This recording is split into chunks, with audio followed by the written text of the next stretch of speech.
अस्सलाम वालेकुम दोस्तों की हाल है खैरियत नाल सब ओके चौकुस हो लाट खाओ जरा इनू कहते ने लाट 1000 जोड़ी 2000 जोड़ी 3000 जोड़ी 5000 जोड़ी जिन्ना भी चाहिए सिर्फ भरा एक कॉल कर दियो नेड़े लाओ।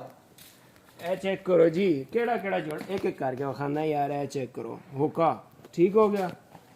ए चेक करो ब्रॉक्स का पीस है बिल्कुल ए होनी जड़ा है ना माल है कल्टी किया है बहुत आउट क्लास माल है। सकोनी का पीस है चेक करो इसका डिज़ाइन चेक करो कलर चेक करो इसकी सॉफ्टनेस चेक करो। ओए होए होए पैर च पाओ तो पैर भी कहे कि ओए होए होए मैं कितने केड़ी केड़ी जुत्ती च वड़ गया।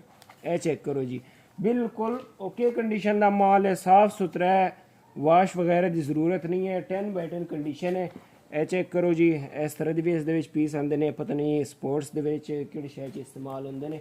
ए चेक करो बिल्कुल VIP माल है ग्रिप वगैरह इसकी चेक कर सकते हो उत्ते थले मैं कहता अखीर है बस हूँ मेरी वीडियोस भी ना जी ना मट्टे मट्टे जड़े ना पंजाबी च कन्वर्ट हो रही ने। ए चेक करो काफ़ी दोस्त ने जड़े ने यार पंजाब दे ते उन्होंने फिर मैं क्या ज़रा पंजाबी च सट्टिए वीडियोस वगैरह ना ते इधर लियाओ ज़रा यार ए साइड भी विखाइए भरावां नूं। ए चेक करो जी स्केचर विच सोल वगैरह उत्ते थल्ले यार अखीर माल है मैं कहता इस तो उत्ते कोई शे है ही नहीं है। ए चेक करो जी ठीक है तो इस तरह का माल है जिस भरा नूं चाहिए होवे कम अज़ कम जड़ा ना 100 जोड़े 100 तो थल्ले वाला जड़ा भी बंदा है ना 1-2 जोड़े वाला बिल्कुल रब्ता ना करो 1-2 जोड़े नहीं देंगे हैं ठीक है।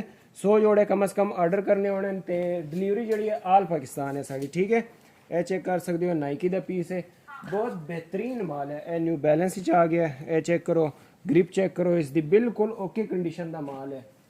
ए चेक करो ए पता नहीं केड़ा अंडर आर्मर ही चाहते है ना ओए ये वही है हाँ अंडर आर्मर है पता नहीं की है यार बस नहीं समझ चाहते। और रज़ाक बाजी वीडियो बहुत लंबी हो गई ना करो ना जी अजय तो कुछ वहाई ही नहीं है यार। ओए यार जो जो हर चीज ऐसा चीज है तुम्हें कौन सा पीस ये देखा नाइकी का इसका डिजाइन चेक करे सोल चेक करे यार अखीर माल है। इधर ले यूनस बाजी 1 मिनट मेरे को जरा सब्र की भी सी है चेक करो जी लोपर बूट्स जी बहुत आउट क्लास का माल है ते वीडियो लंबी है माल ज्यादा है जिन्ना मर्जी मैं तुहानू विखा देवां नहीं इसकी डिटेल हो सकती है।